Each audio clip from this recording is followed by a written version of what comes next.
Não estou contente, não está participando no Fórum Nacional riba e cuido de adulto maior. Me te creio hope gente na Aruba ta compreender a problemática. Nós tem problema na Aruba que é hecho que para começar a pensão que gente ta receber, que hope gente que ta receber nota bastante para ter uma boa qualidade de vida. Además de ser cuido de gente adulto maior, como mister de cuido médico, por exemplo, como mister de ajuda, quando províban ang somas, e tipo de cuido e serviço é ta hope caro.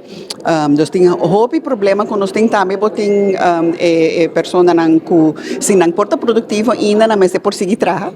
Nós que tem oportunidade de trabalho para não porta produtivo ainda depois que não tá depois de idade de pensão, mas também tem pessoas que não porta produtivo mas no sentido de trabalho, mas ainda por ter uma boa qualidade de vida. Nós mestre por tur bem junto, me te quer dizer nós está começar que foro aqui bem junto para chegar a uma solução que nós por oferecer boa qualidade de vida e bom cuido na nos adultos na maior.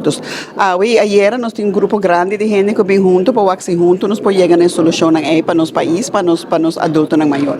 A urgência de mais grande está aqui com nós por chegar a uma solução para vivienda de adulto na maior e o cuido médico e social e como para financiar isso aí. Tem dois problemas aí não como identificados. Tem o problema que o portanto tem roupa adulto maior ainda trabalhando, que chega na idade que eigenlijk não quer trabalhar mais ou não porta menos produtivo, não porta mesmo produtivo, mas financeiramente não tem a posição que não porquita ainda faz trabalho e vai com pensão. Então é um problema que agora já tem um problema com gente que está trabalhando que eigenlijk não quer estar trabalhando ou porta trabalhando e tem um problema que a companhia agora tem gente menos produtivo está trabalhando ainda e está tomando uma posição com outra pessoa agora quizás por turma que porta mais produtivo.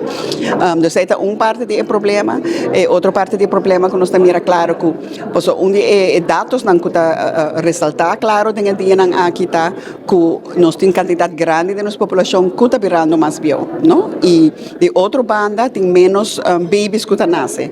Nós botamos gap que tem que já existir acaba de nossa força laboral tá queda vira mais grande e mais grande. Então tem várias problemáticas na Aruba que ainda nós precisamos solucionar, nós esperamos por tudo solucionar junto.